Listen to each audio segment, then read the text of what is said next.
bring. The Hong Kong teams didn't get anybody through, and there's no more. I'm surprised, Pug. We'll see what Sauce and Tack can. Kind of having to compromise and stick 4 people in one vehicle, which can be a little dangerous at times. And we're seeing a pretty clustered start to this game. No one really going for the extreme edges of the map quite yet. And we're finally get the first circle on. Hope to show it to you guys, but it is going to be a little bit northern to start things off, and we'll see how this will affect the playing field. You see already some of the teams, Team 21 obviously coming from Raw Official, another team from India, already making the drive through. We see the Millie boys in the C compartments of the apartments from Team 17 Mayors as well. So all these teams are trying to loot out a little bit early, see what action they will be involved with. See Team 21 with Raw Official going up against Team 10, it seems like, from Team Divinity, our only representative from Singapore, to see how they do. Yeah, I've got my eyes on them. I'm really curious to see how this goes. But in Pachinki, we do have teams, 2 teams there, DD Rogue Order, as well as that is Team 14, which is SOS and TAC, one of our Thai teams. So there's a team from the Philippines and a team from Thailand in there. Let's see how this pans out for them. SOS has the double barrel shotgun there. They are ready for a close-up battle if necessary. Who will come out as the king of Pachinki this round?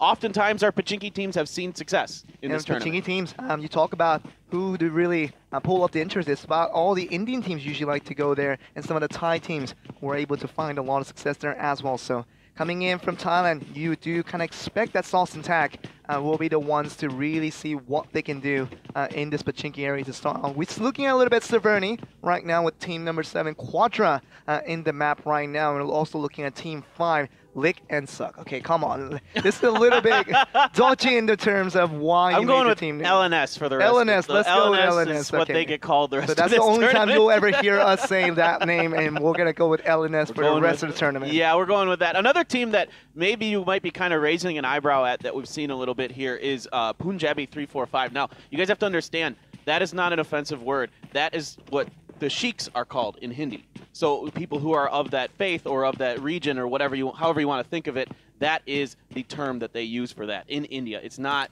you might hear it used in a little bit a different way, but here it's totally fine. Let's not get into any details, especially for our Hindi viewers out there who happen to be watching the English stream and not the Indian stream. That will be just wayward in terms of why you were doing that in the first place. You got Ronnie, and you also got Ajay, and just coming in the lineup, and they're doing a fantastic job over there in the Indian stream. So be sure to go and watch over there if you are coming in from India and want some high-quality Hindi stream. And we're coming back, obviously, with team number 6, and we're going to be looking at Indian Gamer, as straightforward as that can get. Obviously, coming from India, it makes a lot of sense. Yeah, keep it simple. I like that. Thank you very much. But I want to see how they do. They're another team that I think Ronnie mentioned to me. It was hard to keep track. He was like really excited about today because he really thought that today for sure one of these India teams was going to come through and really perform well here today. But no action so far, and usually we see at least a team or two fight it out over their desired loot location, but so far no one's really interested in trying to challenge each other. And really, yeah, very not an aggressive start that we haven't seen from the past 2 days, where it's been all about action, action, action. If someone invades your city, like we do see here in Pachinki, basically yesterday it was all about one team coming out alive and no other option for that. So we'll see if this day turns out to be more of a passive day with all the characteristics of these 21 teams really reflecting already our few moments here. Yeah, okay, maybe we've got some shots being fired here. Okay, SOS does get the first knock here. On to Rogue Order here. So once again, Thailand starting out strong, getting the first knock, but we'll see if they can finish this. Zuxin got that 3x on the Scar, looking to try to catch team members of RO trying to cross the street there. So Zuxin just trying to get those shots with that Scar, just trying to full honor from range, but did not get it in time. And Urin probably will be going to be able to get rezzed up. But this meantime, the Pachinki fight, already we know that this is going to be the source of early action, as we always do see it. So coming back once again, we'll see what Sauce and Tack can able to do in this situation coming from Thailand. Once again, we'll see what they can accomplish here. Yeah, Sauce and Tack's already done some damage, so they might look to kind of take advantage of that and push onto things here. This is CSPG, a team from India as well, making their way past the hospital. They're going under the mountain, looking to find some looting in the southern edge of the circle there. The circle goes all the way down to the bottom of the main continent so far, so there's a lot of landmass for these teams to work with here. We're looking at Yasnaya for the very first time here. We're looking at Team 11 Khalsa 1 coming in also from India. So lots of Indian teams, as we already mentioned, was going to be the proposition. And we're looking at them against Punjabi at 3-4-5, another team at Yasnaya, and trying to see what they can do against this team right here. So like we said, I mean, concerning the fact that there are many teams within the same city, not really much early action to be seen here. So a lot of a time for us to talk about what we can expect for the meantime. But round one, it seems like a pretty passive beginning for a lot of these teams so far. Yeah, pretty surprising considering what we've seen in the previous days. Just basically the teams would just kind of be like, all right, you want to drop in the same city with me? Well, we're going to duke it out and figure out who is really in charge of this city. And then later on, they would force those other teams out of the city until we saw RRQ get hot dropped yesterday by 2 teams in the very last round to try to put a little, nail under their tire and pop that before they could get started, but it didn't matter. They killed everybody in that city, came out of there with 10 kills anyway. So we'll see how it goes here today. Nothing too big happening so far. This is R4W, our 21st.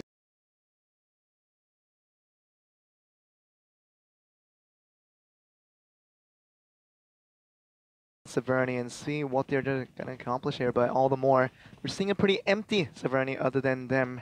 So just trying to go up a scout and observe whether to see if anybody else has already invaded this city that they're already in. So kind of soon find out that basically they're the only teams in here. So it's going to be a soft start for all these teams right now. And also looking at Raw once again, Raw official. Of course, not much to talk about here because been looting, just basically for the first few minutes here, and we're already reaching almost very close to the 10-minute mark, and nothing really happened here. Yeah, this is a pretty big circle. It has about the most amount of landmass you can possibly have with a circle in it, so it does make a little sense that we're not getting a lot of fighting early on. The circle has started to close, though. Teams are going to have to make their way in. There are only 2 teams who went down to South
out Novo, but I expect them to start moving shortly. We do have our first crate drop, though. It has dropped south of the school. It is kind of in the mountains there to the east of Pachinki. Yeah, for the meantime, we're going to get shooting range. And with LNS still just hovering around, trying to pick up as many ammos and also pick up a nice few guns if they can. But like we said, let's talk about, what we've seen from the past couple of days. It hasn't been like this for the first 10 minutes for any type of round we've seen for the past 6 rounds here. You talk about that first crate coming through. It is going to be the MK14 with the suppressor for the AR, which would fit with this new DMR patch that came through, being allowed to crisscross into those attachments there. So pretty good crate for anyone to pick up, but it seems like no one's really around. So see who gets close to that very, very soon. Of course, the smokes probably will go out before we see anyone pick that up. Yeah, absolutely. And sniping's definitely a thing in PUBG Mobile. If you haven't given PUBG Mobile a chance and you're just checking out this video for the first time today, you're thinking to yourself,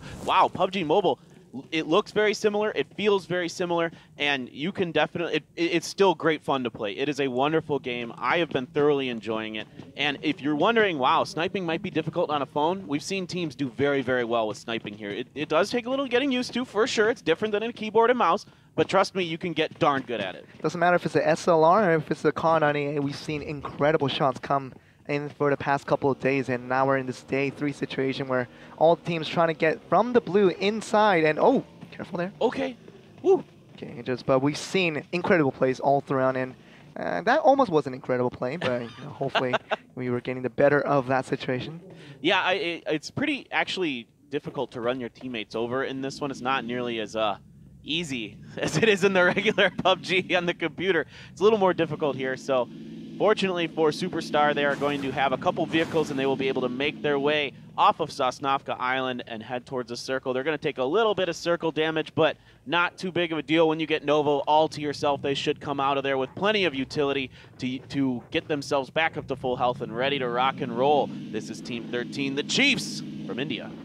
Chiefs coming from India, see what they can accomplish with obviously 4 members moving in that same vehicle, just moving along that same direction, but of course, this is kind of awkward because we're looking at 11 minutes with basically no significant kills coming through from any of the teams so far. So how many times have we seen this? Really, no single kill really for us to talk about in the first 11 minutes. Yeah, this is crazy. Basically, we're going to have to focus on the loot crates for now, which is exactly what LNS is doing here. They saw the drop to the west of Severny. They are making their way towards it right now. All 4 team members are in vehicles and heading towards it. So LNS in a bit of a nice situation for themselves here. They have 4 vehicles. They're going to have a crate, so they're going to have some extra, defense and survivability. We saw that work very well for Solator yesterday in that first game, and unfortunately for them afterwards, they were not able to continue with that strong first game. And another Mark 14 being seen here by LNS. We saw them kind of just hovering around the early one. Finally, we're going to get some action, and we're going to get the first knock here. CSP finally going down to the Chiefs in this Watertown area and just finally scoping out